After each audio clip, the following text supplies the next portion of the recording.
कि हमारी बरादरी का, हमारे रिश्तेदारों में, हमारे समाज का हर आदमी जो है इस रज से बचे, नमाजी बन जाए, दीनदार बन जाए, बड़ों का अदब करने वाला बन जाए। जब मुआशरे का हर फर्द ये कोशिश करेगा, खुदा की कसम करके कहता हूँ, हमारे मुआशरे की इस्लाह हो जाएगी। मैंने जिस आयत को तिलावत करने का शर्फ हासिल किया, अल्लाह रब्बुल इज्जत इरशाद फरमाता है, या अय्युहल्लज़ीना आमनू, ए ईमान वालो, इन्नमल खम्रु, बेशक शराब, वल मैसिरु, और जुआ। अभी कल परसों में सुन रहा था कि एक आदमी के ऊपर 2 लाख रुपए कर्जा हो गया। मैंने पूछा वो कैसे हुआ? हाँ, जुआ खेलने लगा। अल्लाह, जुआ खेलते खेलते यहां तक कि वो कर्जदार बन गया। आज हमारे नौजवान जुआ खेलने में मशगूल हैं,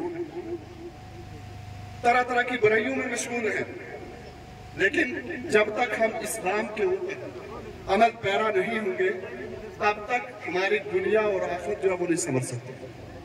तो अल्लाह रब्बुल इज्जत ने इरशाद फरमाया, ऐ ईमान वालों,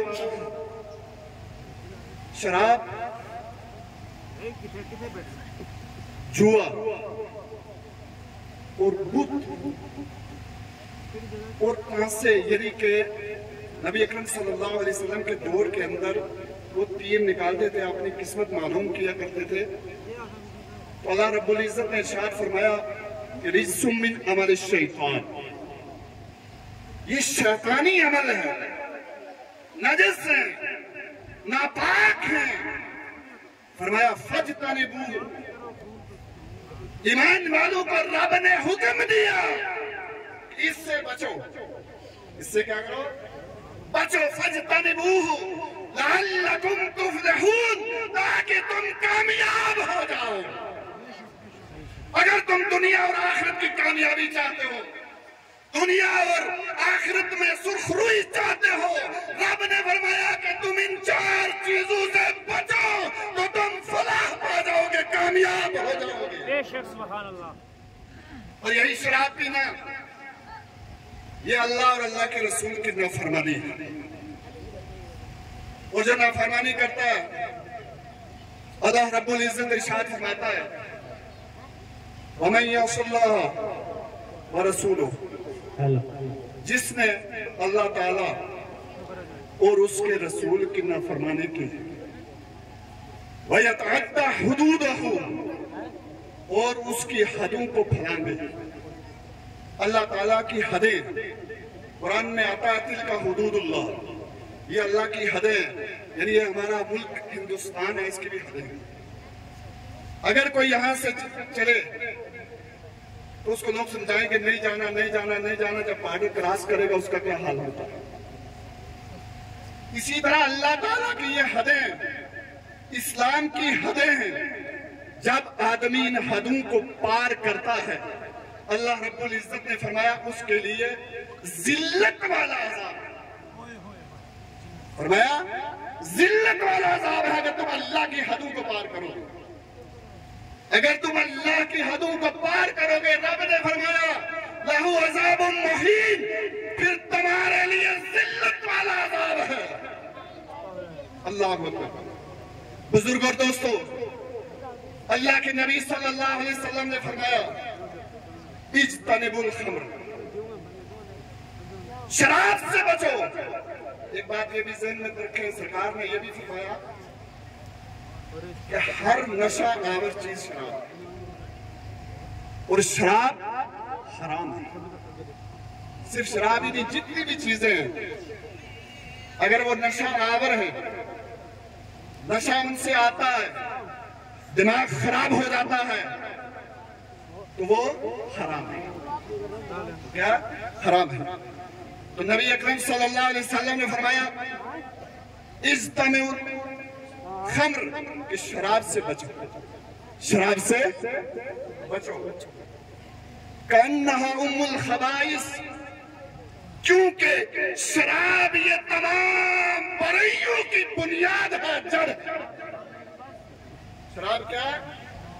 तमाम बुराइयों की जड़ है। नबी ने फरमाया तुम इसको छोड़ दो, समझ लो तुमने तमाम बुराइयों को छोड़ दिया। एक हदीस में सरकार ने फरमाया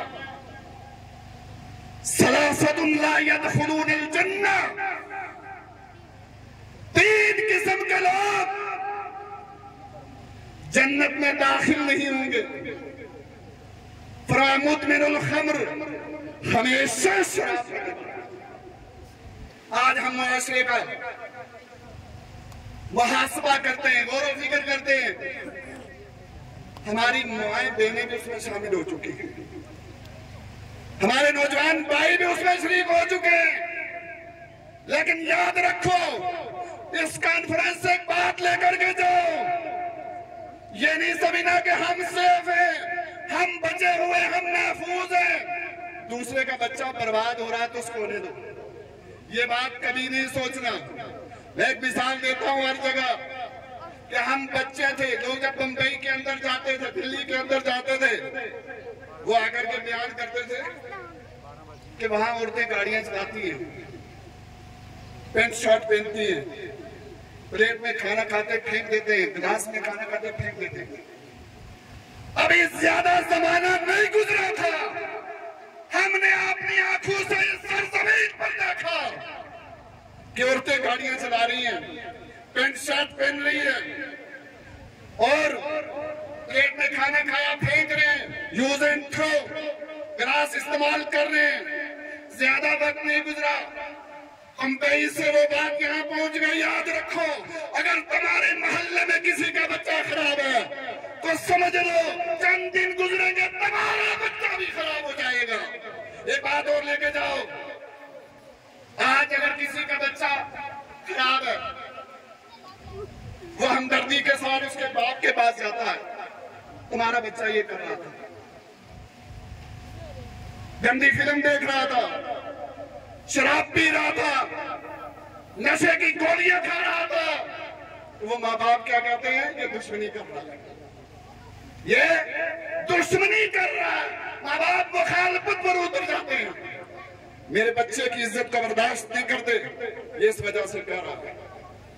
खुदा की कसम, अगर तुम्हारे बच्चे की शिकायत अगर कोई कर रहा है तुम उसका शुक्रिया करो और अपनी औलाद के ऊपर कंट्रोल करो। आज हमारा मुआशरा क्यों नहीं सुधरता? एक बात और ज़हन के अंदर रखो, अगर किसी को कोई बात बता दी जाए कि तूने नमाज ऐसे नहीं पढ़नी थी, ऐसे पढ़नी थी, तूने कुरान पाक ऐसे नहीं ऐसे पढ़ना था, वो कहेगा तू जा, मुझे 40 साल हो गए नमाज पढ़ने, मुझे कुरान की तिलावत करते हुए 10 साल हो गए, तो फिर कैसे मुआशरा सुधरेगा? अब बताने वाला भी सोचेगा कि अगर मैंने इसको बताया तो दुश्मनी पैदा हो जाएगी, अदावत हो जाएगी, तो फिर वो बताता भी नहीं। चाहिए ये तो मुआशरे को कान खोल करके सुन लो, अगर कोई तुम्हारी गलती बता रहा है, अगर कोई तुम्हारी लफ्ज़ बता रहा है, तुम उसका शुक्रिया अदा करो और अपनी गलती को सुधार लो, तो मुआशरा सुधर जाएगा, हमारा समाज सुधर जाएगा, हमारे मामलात ठीक हो जाएंगे। कब होंगे? जब हम उसकी बात को मानेंगे। तो बुजुर्गों, दोस्तों, आज जो हमारे बच्चे तबाह हो रहे हैं, इनकी देखभाल करो। जिस तरह एक छोटा बच्चा 2 साल का या 3 साल का होता है तो माँ बाप बड़ी कंट्रोल करते हैं, ये बात ज़हन के अंदर रखें, बहुत कंट्रोल करते हैं, कहीं गिर ना जाए, कहीं चोट न लग जाए, रो ना जाए, कोई प्रॉब्लम ना पैदा हो जाए। इसी तरह अगर तुम्हारा जवान बच्चा है उसकी भी कंट्रोल करो, उसकी भी देखभाल करो। कहीं हमारा बच्चा शराबियों के साथ तो नहीं चल रहा, और कहीं तुम्हारा बच्चा गुनाहगारों के साथ तो नहीं घूम रहा, कहीं तुम्हारा बच्चा मोबाइल पे तो नहीं लगा हुआ। मोबाइल चेक करो।